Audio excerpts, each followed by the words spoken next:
Speaking as a proud speech and debate nerd, and not the only one who works at this network, I assure you, this week's debate gave some of us way too much to talk about. Lincoln Douglas, it was not, by a long shot. Meanwhile, this week's vice presidential debate in Salt Lake City is still scheduled to go on. Vice President Mike Pence tested negative again for COVID-19 today. The Biden campaign raised concerns over the recent spike in cases surrounding President Trump. That campaign asked for Senator Kamala Harris to sit 12 feet away from Mike Pence on stage instead of 7 feet, and the Commission on Presidential Debates, which produces these events, agreed to that.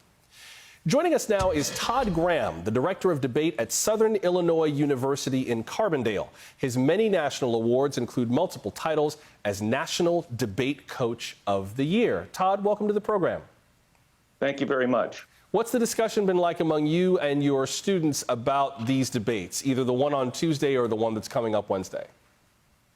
Yeah, the one on Tuesday was obviously a disaster. We're embarrassed by it. And Joshua, you said that you've been involved in debate too. And so, you know, it's my life's chosen profession. And so that was just humiliating for me to watch something like that, knowing that that's what people think that we call debate, because it's not what we call debate. There was nothing close to a proper debate in that. You certainly don't teach people to interrupt or to lie and tell falsehoods in debates. And so we have a lot of work to do to make up for what happened in that first debate. So we'll just start with that. So we're hoping that everything gets a little bit better. I think that the next debate will be good, the vice presidential debate. And I think that the town hall format that we'll have supposedly after that with Trump again will help to calm him down a little bit. But the first one is the vice presidential debate. I think it will be a lot better debate. Contrast what the American people hope to get from a debate like this with what you as an instructor hope that students get from a debate. They're both edifying at their best in different ways, but what's the difference?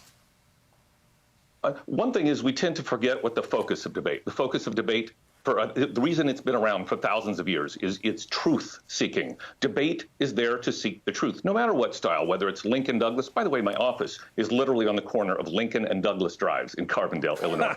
But whether it's true story. Whether it's on the, whether it's Lincoln Douglas style, policy style debate, or presidential debating, they all have benefits, but they all also have drawbacks. Everybody thinks their form of debate is always the best. Well, presidential debates are still there to seek the truth, but they're only as good as the moderator. So the moderator's got to make sure and have good questions, good follow-up questions, and try to stick the candidates to keeping as truthful as honest with those questions and those follow-ups. But yeah, you can gain something from these. What we need to know as an audience is always the same thing, which is who's speaking the truth and which truth is closer that we like, that like, okay, that candidate has a good point and that candidate has a good point. I guess I really like this one better, right? So it's policy making is the secondary sort of a result is that. But it starts with, you both answer questions to help us search for truth. There's also that performance aspect to a debate, though, right? I mean, I know a lot of people who, for instance, during the Democratic primary were part of the Yang Gang, huge fans of Andrew Yang and loved his command of the issues, his ideas, but they just didn't get turned on by him the way that, say, Bernie Sanders or Amy Klobuchar or ultimately Joe Biden turned them on. Talk about that aspect of the upcoming debates. What are you looking out for? What do you wish you could coach the candidates on as it relates to just the performance of the next debates?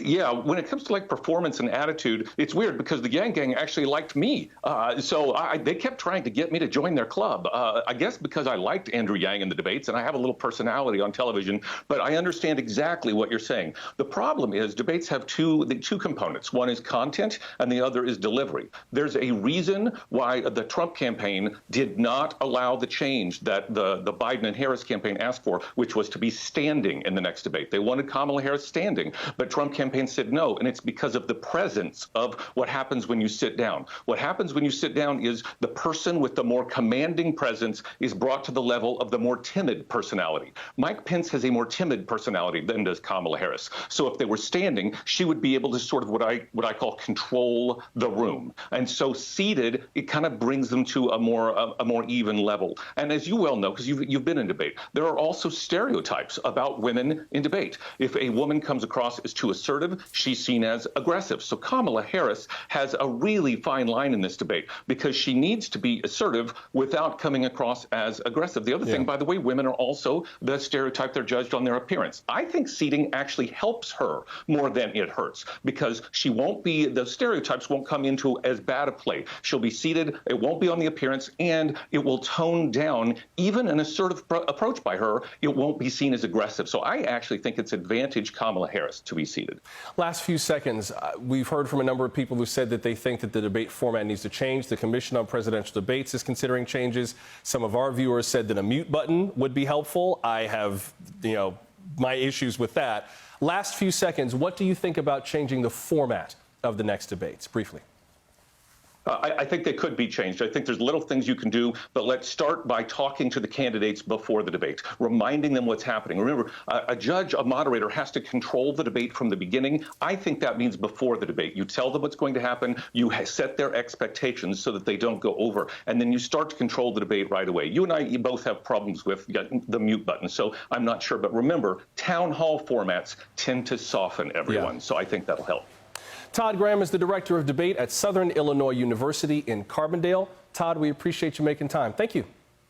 Thank you, Joshua. Speaking of the next debate, last night we asked what you would ask the vice presidential candidates. We'll read some of your responses before we go.